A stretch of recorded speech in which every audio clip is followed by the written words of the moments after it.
Salut les amis et bienvenue dans une nouvelle vidéo où je vous propose de continuer notre formation HTML CSS. Aujourd'hui, je vous propose de voir deux éléments très intéressants lorsque l'on parle d'HTML et CSS. Ce sont des éléments qui seront beaucoup utilisés. Vous allez voir tout au long de la formation ou tout au long de votre formation professionnelle, vous allez beaucoup utiliser ces éléments-là. Ce sont les divs et les spans. Nous allons essayer tout au long de cette vidéo de voir la différence entre ces deux éléments-là et dans quel cas les utiliser. On se dit à très bientôt, juste après.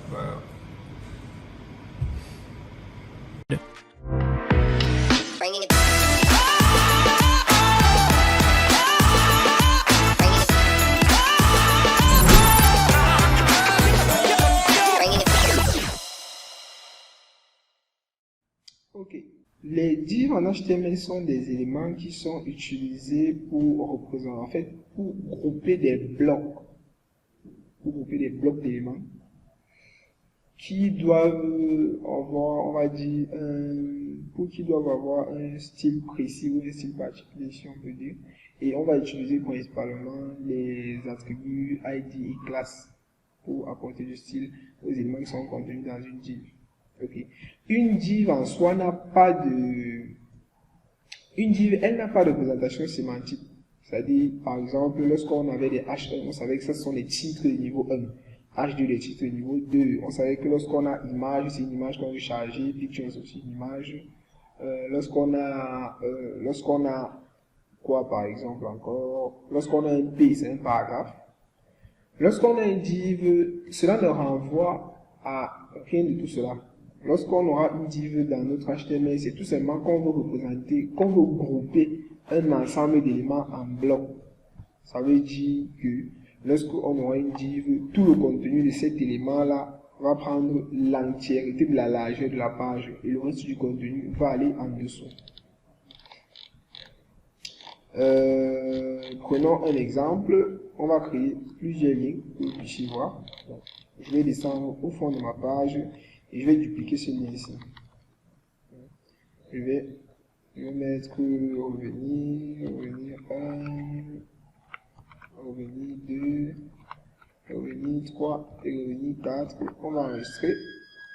Et lorsqu'on va se rendre sur la page et actualiser, vous allez voir, et je me dis qu'on va commenter ça. On va commenter l'iframe. On a dit ici. Je sélectionne et j'appuie CTRL/ pour commenter. J'enregistre. Lorsque je viens à ce niveau et que j'actualise, voilà, on va voir que j'ai mes liens qui s'affichent les uns après les autres. On suppose que mes différents liens étaient des blocs d'éléments à représenter.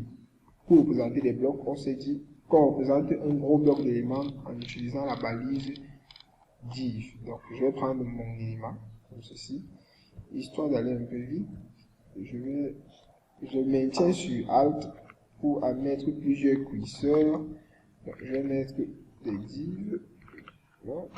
Je vais mettre des divs comme ceci. Ok, comme ça. Et je vais tout ceci, je vais à la fin les coller comme ça. Si j'enregistre déjà et que je viens sur ma page, je clique, on se rend tout de suite compte que les éléments se sont alignés les uns après les autres. Donc, les divs vont créer un bloc qui va prendre, une div va créer un bloc qui va prendre la largeur toute la largeur de la page et va forcer les éléments qui le suivent à passer en dessous. On aura plus tard, quand on aura le CSS, comment par exemple aligner plusieurs blocs. Un autre élément qui est intéressant, c'est la span. La span, tout comme la div, n'a pas de référence sémantique. Elle sert juste à mettre, on va pas dire mettre de l'emphase sur du contenu, mais elle va aider dans la mise de l'emphase sur du contenu grâce au CSS. Tout simplement parce que lui, il ne va pas représenter un bloc, il va représenter des éléments en ligne. On s'imagine par exemple que à mon titre 2, je veux que titre 2 prenne par exemple la couleur rose en CSS. Comment le faire? Je n'ai pas d'élément HTML qui me permet de mettre ceci en rouge. Et il n'y a pas d'élément qui sémantiquement me permet de faire permet de mettre ce style-là. Ce que je vais faire, c'est tout simplement venir sur mon titre que je me trouve mon titre 2, d'accord, là. Et je vais entourer mon titre d'une span, comme ceci. J'enregistre.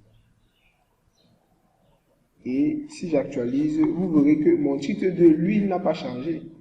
Et je pourrais en ce moment-là utiliser des propriétés CSS. Pour le moment, ne regardez pas ce qui est écrit. Donc, on va utiliser une propriété CSS pour lui mettre la couleur rouge, comme ceci. J'enregistre. Ici, j'actualise la page. On va voir que titre 2 a pris la couleur rouge. Une partie a été stylisée et le contenu n'est pas passé à la ligne. Par contre, si dans ce cas-ci, j'avais par exemple utilisé une div, donc je vais descendre et là, je vais utiliser une div comme ceci. Si j'avais utilisé une div comme cela, vous aurez vu que là, mon titre 2 a pris l'entièreté de la page et a forcé les contenus avant et après à être soit au-dessus, soit en dessous de lui. Et ce qu'il faut savoir, c'est qu'il ne faut pas faire ce genre de représentation-ci. Ça, ce n'est pas intéressant. Lorsqu'on veut styliser une petite partie d'un contenu, c'est-à-dire lorsqu'on veut styliser un petit groupe dans un contenu, on va avoir tendance à utiliser les spans qui sont plus adaptés. Et lorsqu'on veut regrouper un groupe d'éléments, c'est un grand groupe d'éléments qui auront un style particulier, on va utiliser les divs. Ok, et si vous avez besoin, et je ne cesserai de le dire, si vous avez besoin de plus d'informations en ce qui concerne les divs ou les spans, vous avez la doc pour cela. Et vous aurez quelques exemples. Par exemple ici, ils utilisent du CSS avec une image, quelque chose que vous connaissez, un paragraphe, quelque chose que vous connaissez, pour apporter un style comme celui-ci par exemple. Et nous étudierons l'ensemble de ces propriétés-ci plus tard lorsqu'on verra du CSS. Et nous verrons aussi en détail les attributs classe et l'attribut ID. Vous pouvez lire ce qui est dit à ce niveau et voir un peu plus par rapport à cela. De même pour les spans, vous pouvez faire de la lecture et vous allez voir comment c'est dit. Ils nous permettent de styliser de manière linéaire une partie d'un contenu. Donc, on se dit à très bientôt pour une prochaine vidéo.